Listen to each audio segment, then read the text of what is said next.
Baik, selamat siang Pak Fadli dan selamat siang teman-teman. Di sini kami dari kelompok 2 akan mempresentasikan dan menjelaskan mengenai komponen material dari yaitu inverter yang kelompok 2 yaitu kami pilih untuk kami tinjau dan lihat lebih lanjut. Nah, di sini saya sendiri sebagai ketua kelompok 2 dan ada rekan-rekan saya yaitu pertama Tetuko, ada Yohanes Pasca, ada Mikael Kana, Matupang, dan ada Andre Makmur Samosir. Nah, untuk yang pertama, kita akan melihat nih, apa sih itu inverter? Inverter itu adalah alat yang digunakan biasanya untuk mengubah daya DC ke AC. Nah, fungsi utama inverter ini sebenarnya seperti yang saya bilang tadi adalah mengubah daya listrik arus searah DC menjadi daya listrik arus bola-balik yaitu AC dengan tegangan dan frekuensi yang dapat dikendalikan. Biasanya nih pada pada pembuatan kayak panel surya yang dimana panel surya ini kan menghasilkan arus listrik yaitu DC yang akan disalurkan ke lampu-lampu yang akan digunakan. Nah, itu menggunakan inverter sehingga daya yang digunakan di lampu-lampu itu lebih efektif dengan menggunakan daya listrik AC. Nah, untuk konversi selain untuk mengkonversi dari daya listrik DC menjadi AC, nah inverter ini itu bisa mengkonversi bentuk gelombang. Nah, kemudian juga inverter modern itu juga dapat mengatur besar tegangan keluaran, frekuensi, serta faktor daya yang sesuai dengan kebutuhan beban yang akan dipakai.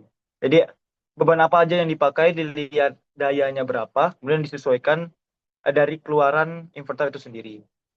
Nah, apa sih aplikasi dalam teknik elektro? Nah, inverter sendiri itu biasa digunakan secara luas dalam teknik elektro dalam sistem PLTS, solar inverter, itu mengubah keluaran DC tadi yang saya bilang dari panel surya menjadi AC untuk disalurkan ke beban atau jaringan-jaringan listrik.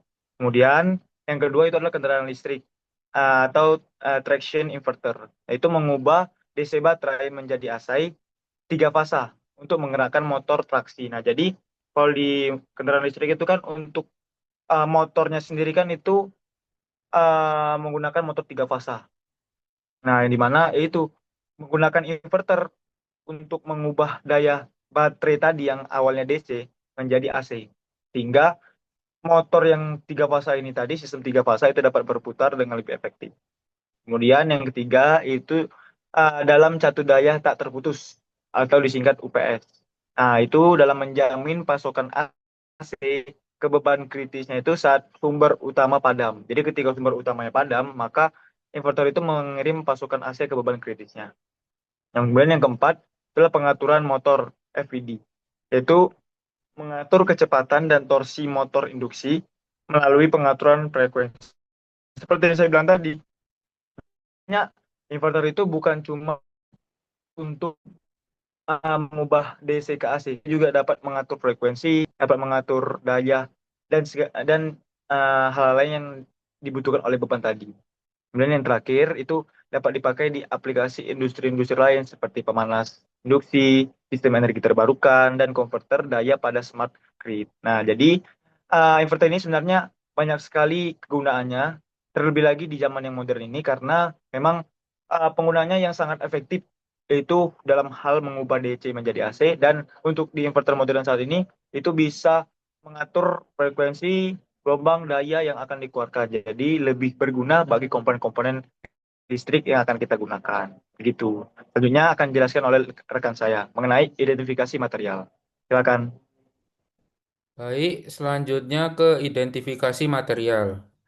Di sini jenis-jenis komponen bagian dari inverter yang digunakan adalah yang pertama saklar daya atau dalam kurung IGBT atau MOSFET. Lalu yang kedua dioda freewheeling, yang ketiga kawat bonding atau dalam kurung interkoneksi chip. Lalu yang keempat ada solder daya attack dan substrat. Yang kelima ada substrat DBC. Yang keenam ada base plate atau dalam kurung plat dasar. Yang ketujuh ada enkapsulan atau pelindung. Yang kedelapan ada heatsink atau pendingin. Lalu yang kesembilan ada material antarmuka thermal atau dalam kurung tim. Lalu yang kesepuluh ada kapasitor di ceiling Lalu yang ke-11 ada induktor atau filter. Yang ke-12 ada PCB control atau gate drive. Yang ke-13 ada bus bar dan terminal. Lalu yang terakhir ada casing atau rumah inverter. Next.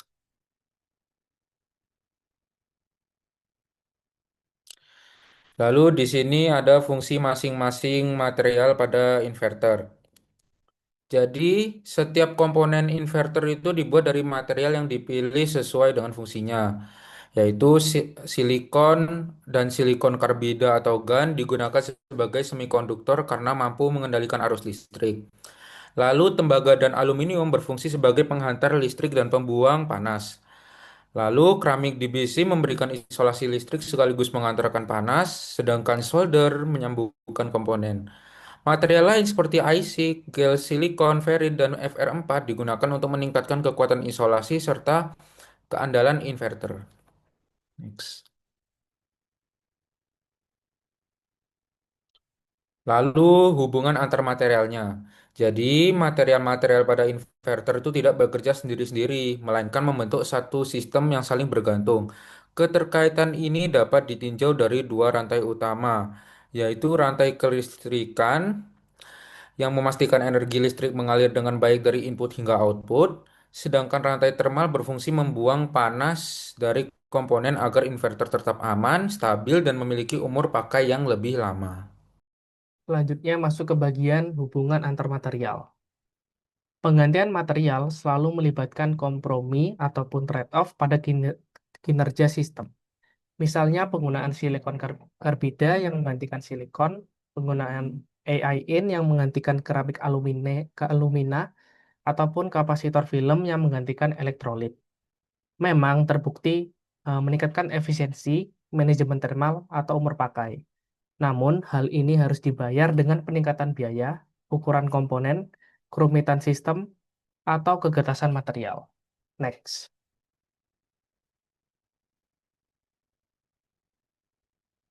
Masuk ke bagian pengaruh material terhadap kinerja inverter. Kinerja utama inverter sangat bergantung pada material penyusunnya. Penggunaan semikonduktor seperti silikon karbida sangat efektif memaksimalkan efisiensi daya. Meski begitu, keandalan dan umur perangkat seringkali dibatasi oleh degradasi kapasitor seiring waktu dan kerentanan sambungan fisik terhadap perubahan suhu. Next.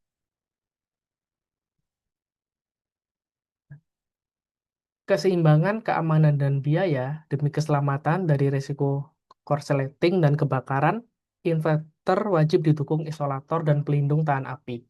Karena pemilihan material ini berdampak langsung pada biaya produksi, perancang dituntut untuk lebih cermat dalam menyeimbangkan penggunaan material berkualitas dengan efisiensi anggaran dan pengeluaran.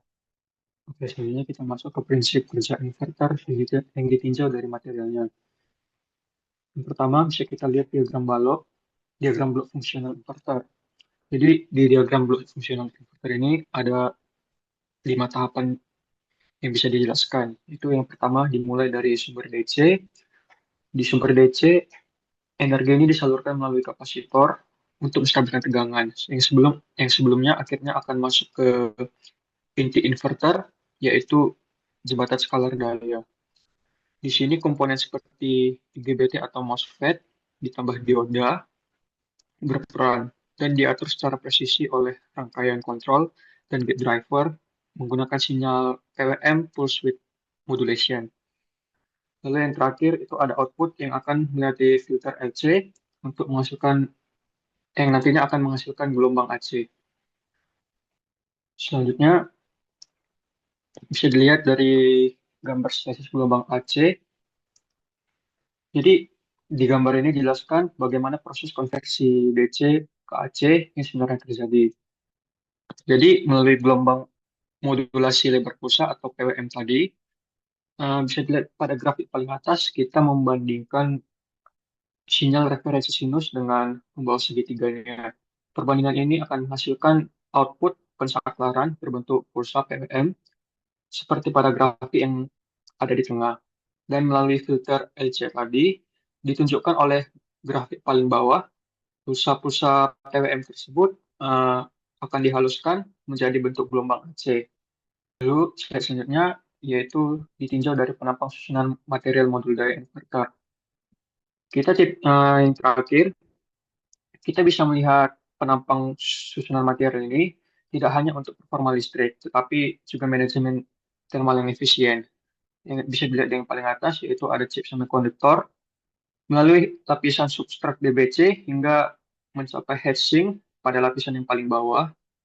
Setiap lapisan ini mulai dari tembaga, keramik, isolator hingga thermal interface berperan penting dalam mengalirkan panas yang keluar dalam sistem agar tetap stabil walaupun beroperasi pada daya yang tinggi.